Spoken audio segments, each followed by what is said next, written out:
పశ్చిమ గోదావరి జిల్లా బుట్టాయిగూడు మండలం దొరమాడు గ్రామానికి దగ్గరలో వెలిసినటువంటి మాతృశ్రీ గుబ్బల మంగమ్మ తల్లి ఆలయం స్థల పురాణం ప్రకారం సుమారు 55 ఏళ్ల క్రిందట బుట్టాయిగూడికి చెందిన కరాటం కృష్ణమూర్తి గారు అడవిలో వెదురుగడలు తెచ్చేందుకు వెళ్లారు.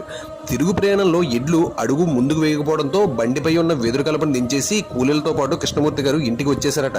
రాత్రి కృష్ణమూర్తి గారికి మంగమ్మ తల్లి కల్లో కనిపించి వాగు వెంట కొంత దూరంలో ఉన్న గుహలో వెలిశానని, తనను దర్శించుకున్నాక వెదురు తీసుకువెళ్లాలని చెప్పింది. కృష్ణమూర్తి గుబ్బల మంగమ్మ తల్లి వెలిసిన ప్రదేశాన్ని దర్శించుకుని అమ్మవారికి పూజలు చేయడం మొదలు పెట్టారట. అప్పటి నుండి ఏజెన్సీ ప్రాంతంలో పాటు చుట్టుపక్కల గ్రామాల ప్రజలు మంగమ్మ తల్లిని దర్శించుకోవడం మొదలుపెట్టారు. ఆదివాసీల ఆరాధ్య దైవంగా కొలుస్తున్న గుబ్బల మంగమ్మ తల్లికి గిరిజనులే పూజారులు. వారే పూజా కార్యక్రమాలు నిర్వహిస్తారు. గిరిజనులు పూజలు చేసి నైవేద్యాలు సమర్పించడం ఆనవాయితీగా వస్తోంది. మంగమ్మ తల్లి వెలిసిన సమీపంలోనే గానిగి చెట్టు ఉంది. ఈ చెట్టు సంతాన వృక్షంగా పేరొందింది. పిల్లలు పుట్టిన దంపతులు అమ్మను దర్శించుకున్న అనంతరం పసుపు కుంకుమ ఎర్రని వస్త్రంతో పెట్టి చెట్టు కొమ్మ కడతారు. అలా చేస్తే అమ్మ అనుగ్రహంతో కడుపు పడుతుందని విశ్వాసం.